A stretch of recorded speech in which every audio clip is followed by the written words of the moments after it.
Roswell? I think it's somewhere in that Right pattern. around 61, as I recall. Yeah, You I knew admired him. Phil. I knew him, and I learned to love the man. He was a dear person. He told the truth, and his book was filled with it. And this whole thing, it was 14 years after the crash in Roswell.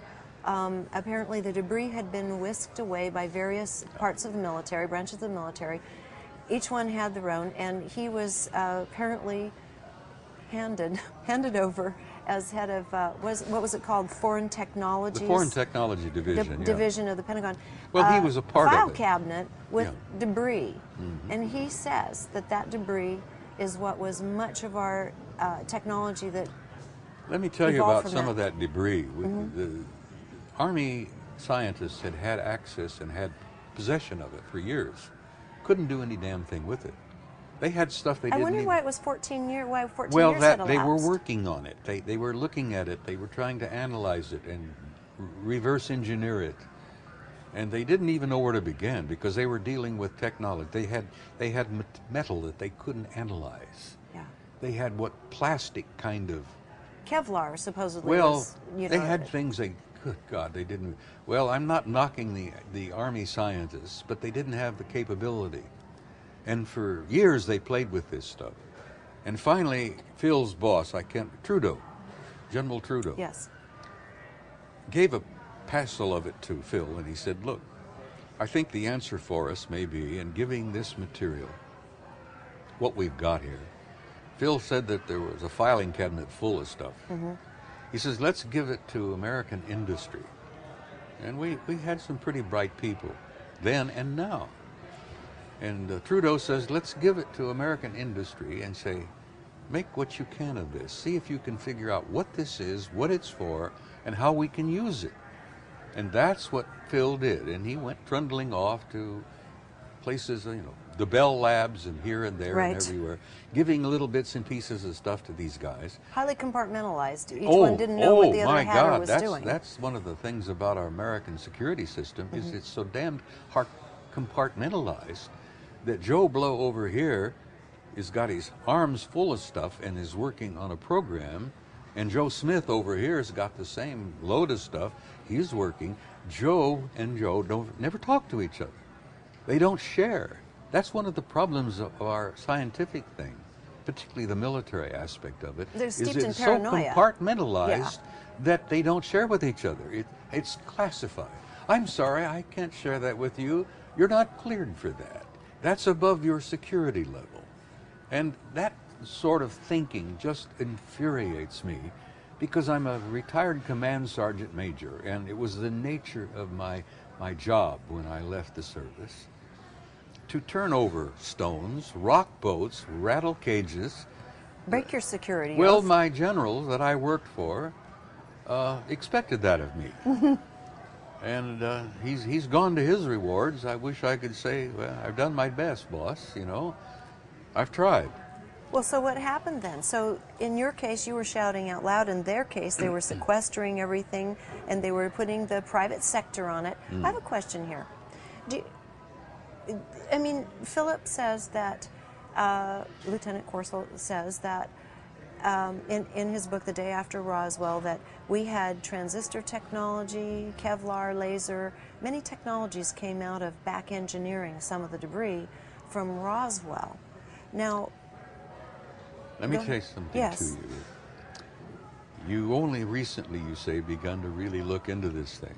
Yeah, I'm only Roswell is a big 7-8 years. hoop-de-doo, one incident at one time and at one place. Yes. There have been dozens of crashes all over the United States and all over the world for years. The Navy retrieved an object off the coast of San Diego in 1941. So we don't know that this debris necessarily came from Roswell, then. It came from somewhere. It came from a variety of sources. Places. Yeah. So throughout, this debris, this accumulated debris, he says, was the spawning of all of those different technologies. One question I have, you said, okay, they parted it out to the private sector, where they had some pretty brilliant people. Oh, yeah. Did those people, do you think, because, what you've also said is that there are alien bases here on this planet. they're where all over the place. Military is working directly with other species. Yes, I can tell you places where that's going on.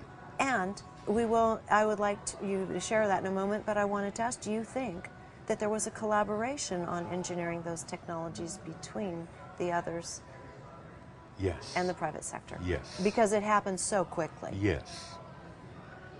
And that's been going on, and that in itself is a bit of dynamite. Yes, we are working with at least one group, and have been for years. And the dynamite aspect of it, the one that no one wants to even talk about, is that one of the groups that we have this relationship with is the very group that had a hand in genetically engineering us 100,000 years ago. And if you don't think that is social dynamite, Yes. I'm serious. Yes, I know you are. We're working Absolutely. with an intelligence, a particular group from a particular planet, which evidently is in our solar system. Everybody jokingly refers to it as the 10th planet. Mm-hmm.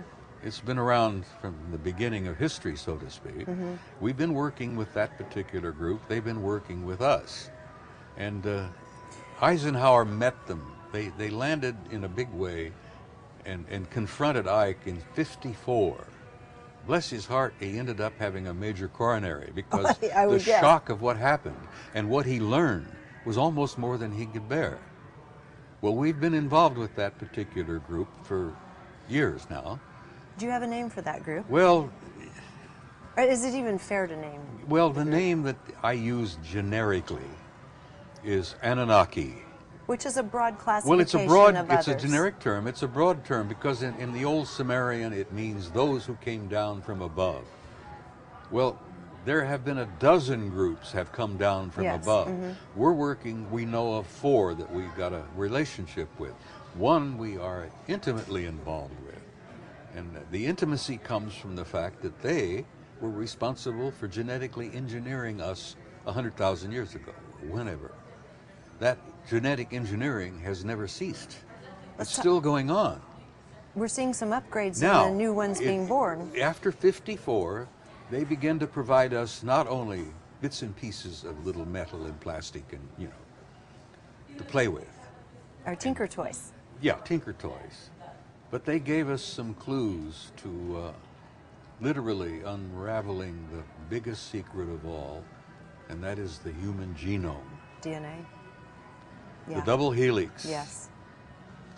And that is the revolution that is going on now that very few people can even begin to grasp.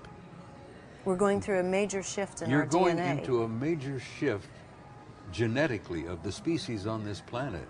We literally now have the knowledge to pluck and take from this tree of life the apples that were supposedly denied to poor old Adam back whenever the hell that was. We literally, and laboratories all over this country, probably all over the planet, are plucking those apples from the tree of life, and those are the genes that make us up. Now, that tree of life opens the door to us almost to immortality. That science involved in genetics, literally, eventually, if we don't, mess things up, it could give us unlimited health, no disease, and very likely a form of immortality. Now, whether we would live forever or not, I don't know whether we would want to live forever. I wouldn't, not in this form. But the point is that we could manipulate our genes to the point that we could live as long as we might want to live. And there are some elements that are being brought forth that were known about in ancient times, such as the monatomic gold, which we can go into in a moment. But this kind of technology, okay, this would be my question. Many say that we were an engineered species, engineered to have a short lifespan. Well, that's what they put in the book of Genesis, wasn't it? Supposedly in ancient times we lived much longer than we do now. Well, so what's the story there? Well, apparently we were specifically engineered for a very limited time because we were a nuisance. When they created us, and they really did create us from a selfish point of view, And the history brings it all out. Are you talking about Sitchin's work? Well, I'm not mentioning just Zechariah. I know him. I respect him. There was a British scholar by the name of Christian O'Brien who wrote several books who had done some of the same work. And what was his hypothesis